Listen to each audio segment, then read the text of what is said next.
मास के परबिया धनी लिहली उठाय। कार्तिक मास के परबिया धनी लिहली उठाय। बड़ा रे संकट के परबिया धनी लिहली उठाय।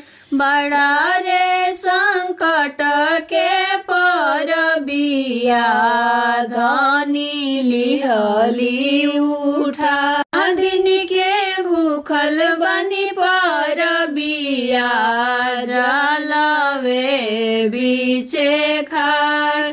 3 दिन के भूखल बनी परबिया जलवे बीचे खाड़।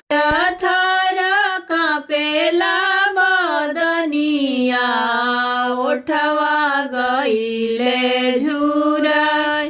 थर थर कापेला बदनिया ओठवा गईले झुराय।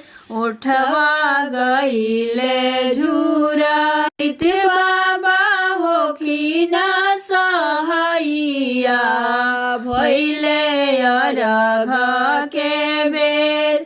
सूरज बाबा होखिना सहैया भइले अरघ के बेर।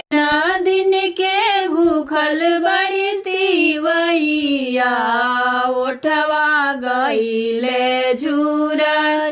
3 दिन के भूखल बड़ी तिवैया ओठवा गईले झुराय।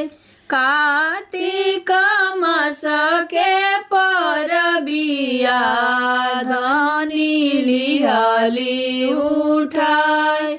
कार्तिक मास के परबिया धनी लिहली उठाय। धनी लिहली उठाय।